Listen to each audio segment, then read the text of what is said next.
Clip number 45، اس میں آپ انشاءاللہ قرآن پاک کی سورہ بقرہ کی آیت نمبر 133 سے 135 کی تلاوت، ترجمہ اور تفسیر صراط الجنان سنیں گے۔ بسم اللہ الرحمن الرحیم۔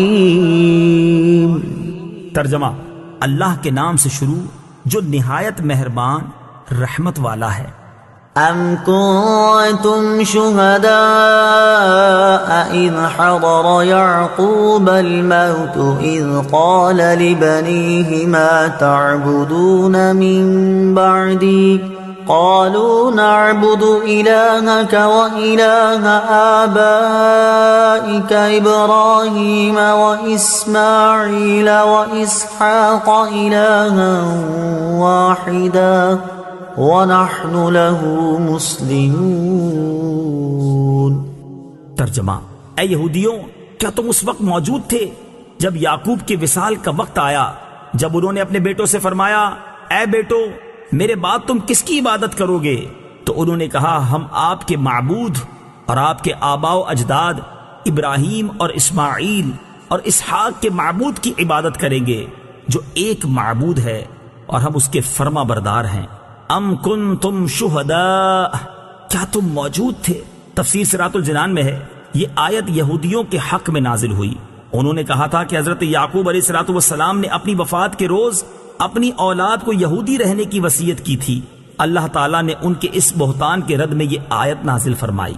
آیت کے معنی یہ ہیں کہ اے بنی اسرائیل، کیا تمہارے پہلے لوگ حضرت یعقوب علیہ السلام کے آخری وقت ان کے پاس موجود تھے، جس وقت انہوں نے اپنے بیٹوں کو بلا کر ان سے اسلام و توحید کا اقرار لیا تھا، اور یہ اقرار لیا تھا جو آیت میں مذکور ہے وَإِلَٰهَ آبَائِكَ، اور تمہارے باپ دادا کے معبود۔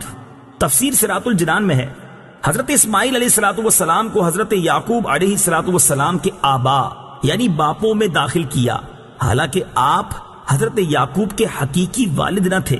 یہ اس لیے کہ آپ علیہ السلام ان کے چچا ہیں، اور چچا بمنزلہ باپ کے ہوتا ہے، جیسا کہ حدیث شریف میں ہے۔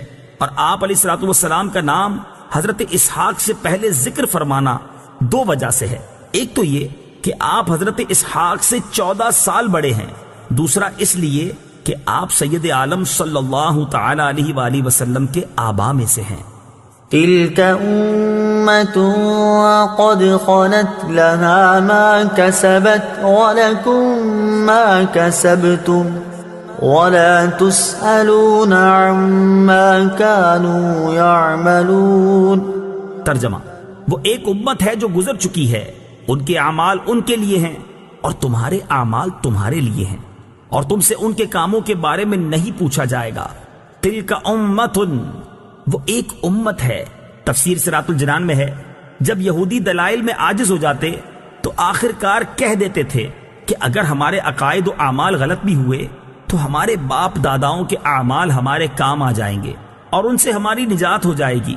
ان کی تردید میں یہ آیت آئی کہ وہ سب گزر چکے، ان کے اعمال ان کے لیے ہیں اور تمہارے اعمال تمہارے لیے، تمہیں ان کے اعمال کام نہ آئیں گے۔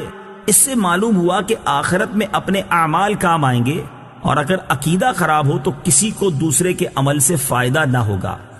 وَقَالُوا كُونُوا هُودًا أَوْ نَصَارَىٰ تَهْتَدُوا قُلْ بَلْ مِلَّةَ إِبْرَاهِيمَ حَنِيفًا وَمَا كَانَ مِنَ الْمُشْرِكِينَ۔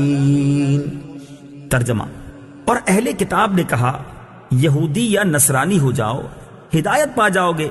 تم فرماؤ ہرگز نہیں، بلکہ ہم تو ابراہیم کا دین اختیار کرتے ہیں جو ہر باطل سے جدا تھے اور وہ مشرکوں میں سے نہ تھے۔ کونو، ہو جاؤ۔ تفسیر صراط الجنان میں ہے حضرت عبداللہ ابن عباس رضی اللہ تعالی عنہما نے فرمایا کہ یہ آیت مدینہ کے یہودی سرداروں اور نجران کے عیسائیوں کے جواب میں نازل ہوئی۔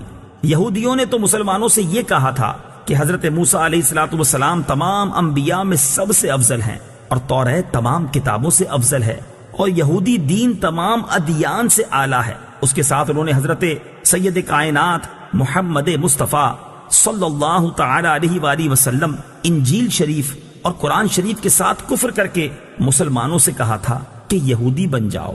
اسی طرح نصرانیوں نے بھی اپنے ہی دین کو حق بتا کر مسلمانوں سے نصرانی ہونے کو کہا تھا، اس پر یہ آیت نازل ہوئی، بل ملت ابراہیم، بلکہ ابراہیم کا دین۔ تفسیر صراط الجنان میں ہے، ارشاد فرمایا کہ اے حبیب صلی اللہ تعالی علیہ وسلم، آپ یہودیوں اور عیسائیوں کو جواب دے دیں کہ جب کسی کی پیروی ضروری ہے تو ہم حضرت ابراہیم کے دین کی پیروی کرتے ہیں جو کہ تمام فضائل کا جامع ہے، اور حضرت ابراہیم علیہ الصلوۃ والسلام ہر باطل سے جدا تھے اور وہ مشرکوں میں سے نہ تھے۔